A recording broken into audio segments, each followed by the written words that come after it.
Iplazi likaMhlengi Ngcobo oneminyaka engama-26 lihlinzeka izitolo ezinkulu ezifana no-Shoprite kanye no-Checkers kanti futhi lilezisebenzi ezingaphezu kwe-10 liphinde lihlinzeke ngohlelo olufundisa ngezolimo.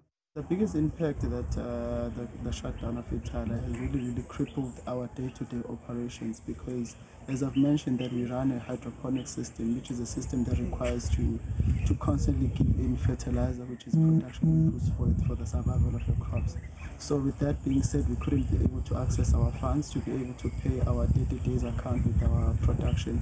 Isebenzi kuleli plazi zikhala ngokungakhokhelwa ngenxa yokuvalwa koxhaso oluvela kuleli bhange.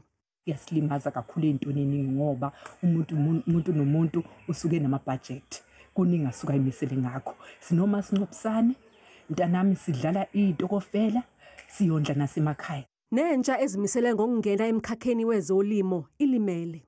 Nathi nje singabafundi liyas-affecta ngoba ukusuka kwethu la uma kuqhubeka lezi nkinga kuzogcina sekubiza ukuthi sihambe sohlala emakhaya lokho kungekho right njengoba kunzima nje ukuthola indawo kanje yokuthi siwenze imisebenzi.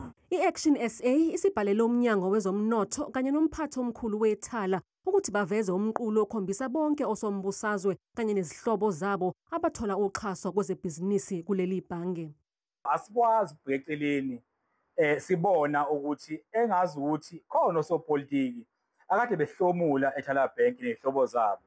Kunabantu abaningi kwaZulu-Natal abafuna uqala amabhizinisi. iThala Bank beliba reject ngabanikezi ama-loan amabhizinisi. Manje mase kuvela ukuthi kunosopolitiki omkhulu la kwaZulu-Natal okuvela ukuthi unkosikazi wakhe wahlomula ngo-11.8 million ukufanda ibhizinisi lakhe. Lo sopolitiki wayekade ephethe umnyango wezomnotho. Ihhovisi likaMgcini Mafa lithi selifake isicelo soxhaso luka 2.4 billion wamarandi ukuze wonke umuntu owafaka imali kuleli bhange akhokhelwe imali yakhe. I have now written to the National Minister requesting a 2.4 billion rand loan and guarantee, which the Loans Committee of Treasury are now meeting, and that will secure every single rand of every depositor's money in Ithala. Umgcini Mafa uthi uzozama ngakho konke okusemandleni ukuthola izindlela zokuthi lingavalwa leli bhange.